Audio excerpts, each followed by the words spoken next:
جب کوئی انسان روزہ رکھتا ہے تو کیسے پتا چلے گا کہ اس انسان کا روزہ قبول ہوا ہے یا نہیں؟ روزہ قبول ہونے کی 5 نشانیاں کون کون سی ہیں؟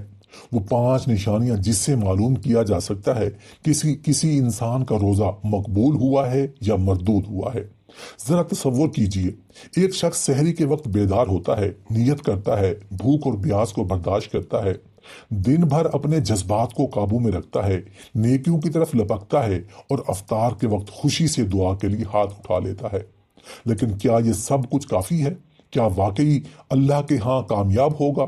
کیا روزہ رکھنے کا مقصد صرف بھوک اور پیاس سہنا تھا، یا اس کے پیچھے کوئی اور راز بھی چھپا ہے؟ سب سے اہم سوال یہ ہے کہ کیسے معلوم ہو کہ اس کا روزہ اللہ کی بارگاہ میں قبول ہوا یا نہیں؟ کیا ہر وہ شخص جو روزہ رکھتا ہے وہ اللہ کی رحمت پا لیتا ہے، یا کچھ ایسے بھی ہیں جن کا روزہ صرف ظاہری مشقت بن کر رہ جاتا ہے؟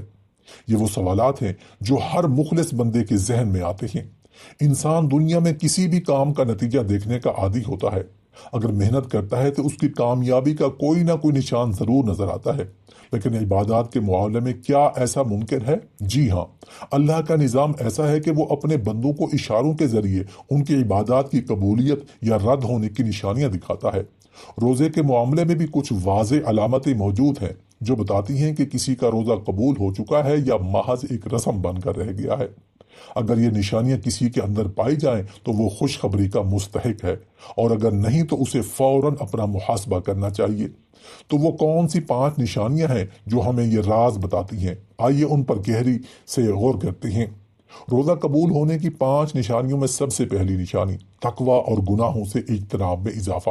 روزے کی بنیادی روح تقوی ہے، یعنی اللہ کا خوف اور نافرمانی سے بچنے کی کیفیت۔ اگر رمضان کے بعد انسان کے اندر حرام چیزوں سے دوری پیدا ہو جائے، حلال و حرام میں تمیز کا شعور بیدار ہو اور گناہوں سے پہلے کی نسبت زیادہ بچنے لگے، تو یہ روزے کی قبولیت کی ایک بڑی نشانی ہے۔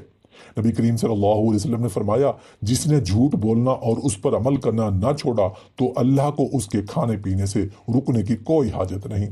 اگر روزے کے بعد بھی کسی کے اعمال اور رویے میں بہتری نہ آئے تو اس کا مطلب یہ ہے کہ وہ صرف جسمانی مشقت میں مبتلا رہا، لیکن اس کا دل اور روح متاثر نہیں ہوئی۔ روزہ قبول ہونے کی 5 نشانیوں میں سے دوسری نشانی عبادات میں رغبت اور اخلاص۔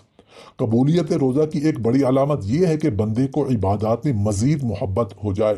اگر رمضان میں قیام اللیل، تراویح، تہجد کا ذوق پیدا ہو اور رمضان کے بعد بھی نوافل اور ذکر و اذکار کی عادت برقرار رہے تو یہ اس بات کا اشارہ ہے کہ اللہ نے اس کے روزے کو قبول کر لیا ہے۔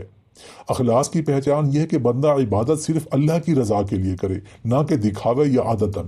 جو شخص عبادات سے جڑ جائے وہ خوش نصیب ہے، اور جو رمضان کے بعد سستی کا شکار ہو جائے اسے اپنی حالت پر غور کرنا چاہیے۔ روزہ قبول ہونے کی 5 نشانیوں میں سے تیسری نشانی زبان، نظر اور دل کی پاکیزگی۔ نبی کریم صلی اللہ علیہ وسلم نے فرمایا، روزہ صرف کھانے پینے سے رکنے کا نام نہیں بلکہ روزہ فحش کلامی اور بے حیائی سے بچنے کا نام ہے۔ اگر روزے کے بعد بھی انسان جھوٹ، غیبت، چغلی اور بد کلامی سے بچنے لگے، اس کی زبان شکر، ذکر اور نرمی کی عادی ہو جائے اور وہ دوسروں کے ساتھ حسن سلوک کرنے لگے، تو یہ اس بات کی علامت ہے کہ اس کا روزہ محض جسمانی بھوک پیاس نہیں تھا بلکہ اس کی روحانی اصلاح بھی ہوئی۔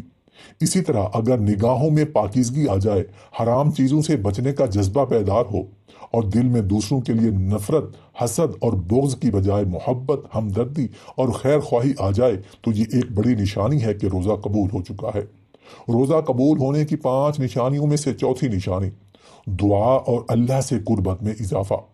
قبول شدہ روزے کی ایک نشانی یہ بھی ہے کہ روزے کے بعد بندہ دعا کا زیادہ عادی ہو جائے۔ اللہ قرآن میں فرماتا ہے، اور جب میرے بندے میرے بارے میں پوچھیں تو میں قریب ہوں، میں دعا کرنے والوں کی دعا قبول کرتا ہوں جب وہ مجھے پکارتا ہے۔ روزے کا مقصد اللہ کے قریب ہونا ہے، اور اگر اس کا دل عبادت میں لگنے لگے، دعا کرتے وقت آنکھوں میں آنسو آ جائیں اور وہ اللہ سے اپنے معاملات درست کرنے کی زیادہ فکر کرنے لگے، تو یہ ایک واضح علامت ہے کہ روزہ صرف ظاہری بھوک پیاس نہیں بلکہ دل کا تعلق بھی اللہ سے مضبوط ہوا ہے۔ روزہ قبول ہونے کی 5 نشانیوں میں سے 5ویں نشانی صدقہ، سخاوت اور دوسروں کے لیے ہمدردی۔